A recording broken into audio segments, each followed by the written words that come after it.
राष्ट्रपति पुतिन का पेशेंस जवाब देने वाला है। रूस और यूक्रेन के बीच करीब 2 साल से अधिक समय से युद्ध चल रहा है और रूस इस युद्ध में बहुत कुछ खो रहा है। बड़ी मात्रा में उसकी आर्थिक स्थिति भी ठीक नहीं रही है। बहुत बड़ी मात्रा में सेना के जवान उसमें शहीद हुए हैं। अब जो बात आई है, मॉस्को के अंदर ब्लास्ट किया गया है और ब्लास्ट में न्यूक्लियर फोर्स के हेड की मौत हो गई है और यह घटना हुई है राष्ट्रपति के घर से करीब 7 किलोमीटर दूर। विस्फोटक के रूप में टीएनटी का इस्तेमाल किया गया है। 300 ग्राम के आसपास टीएनटी का इस्तेमाल हुआ। जिस समय जो न्यूक्लियर फोर्स के हेड हैं वो अपने सोसाइटी के बाहर टहल रहे थे और पास रखी एक इलेक्ट्रॉनिक स्कूटी में ब्लास्ट किया जाता है।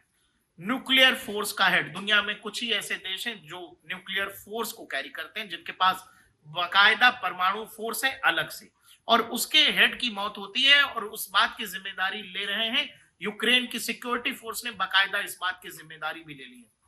मॉस्को में रूस से जुड़े कुछ बड़े सरकारी अधिकारियों की हत्या रूस के अंदर पिछले 6 महीने के अंदर हुई है। उसमें ये तीसरे सबसे बड़ी अधिकारी है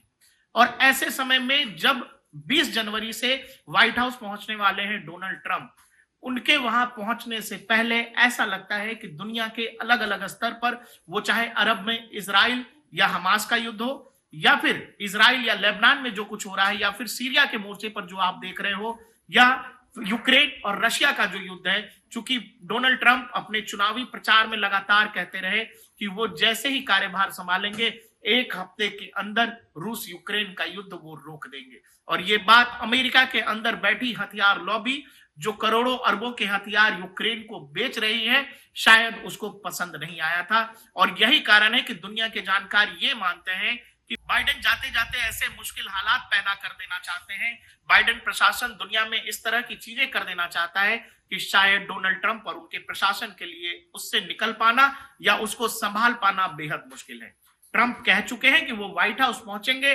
रूस यूक्रेन का युद्ध रुक जाएगा। रुक कैसे जाएगा? यूक्रेन यूरोप के पैसे और हथियार पर लड़ रहा है, या तो अमेरिकी हथियार या पैसों पर लड़ रहा है। मिलियन डॉलर्स दे चुके हैं बाइडेन प्रशासन यूक्रेन को युद्ध लड़ने के लिए रशिया के खिलाफ। ट्रंप का कहना है कि वो जैसे व्हाइट हाउस पहुंचेंगे, ये वित्तीय मदद जो यूक्रेन को दी जा रही है ये रोक दी जाएगी, और जैसे ही ये वित्तीय मदद रुकी वैसे ही यूक्रेन कमजोर पड़ जाएगा और ये युद्ध रोकने का यही एकमात्र तरीका है। और यही कारण है कि राष्ट्रपति बाइडेन जाते जाते या उनके प्रशासन के लोग इस तरह के सिचुएशन में खड़ी कर रहे हैं इस पूरे युद्ध में। अब मॉस्को के अंदर जो धमाके हुए हैं उसकी जो जिम्मेदारी ली है वो यूक्रेन के फोर्सेस ने ली है। अब आप ये समझ लो कि कैसे कोई भी देश, जब आप किसी देश के न्यूक्लियर हेड को उसकी राजधानी में मार देते हो, तो फिर कैसे रशिया और यूक्रेन की जो सीनियर लीडरशिप है यो निगोशिएशन टेबल पर बैठेगी कैसे? और उसी निगोशिएशन की जो संभावना है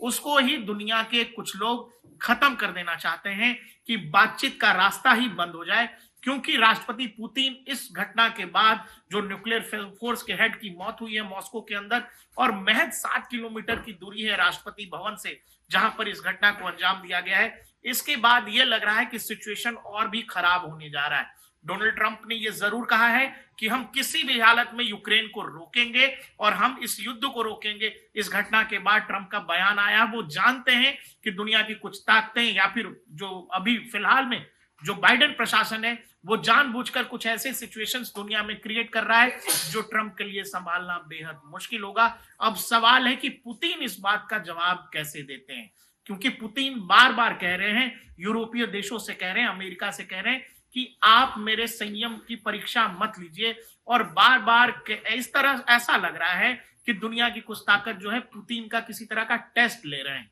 बार बार उनके संयम की परीक्षा ली जा रही है। आपको पता है मॉस्को के अंदर कई बार ड्रोन से हमला करने की कोशिश की गई, और अब न्यूक्लियर हेड की हत्या जिस तरह से की गई है और सीधी सीधी जिम्मेदारी यूक्रेन की सिक्योरिटी फोर्सेस ले रही है, इस पर रूस का क्या कहना होगा या फिर रूस की क्या प्रतिक्रिया होगी, ये दुनिया के लिए बेहद एक चिंता का सबब है। क्योंकि अगर न्यूक्लियर फोर्स के हेड की मौत होती है और उस पर पुतिन कुछ ऐसा सोच लेते हैं जो दुनिया के लिए ठीक नहीं है, या फिर इस युद्ध का इलाका जो है कह लीजिए यूरोप तक आगे जा सकता है, और कहीं अगर ये न्यूक्लियर ट्रिगर तक कहानी चली गई तो दुनिया परमाणु युद्ध के मुहाने तक जा सकती है और फिर इसको रोकने वाला कोई भी नहीं होगा।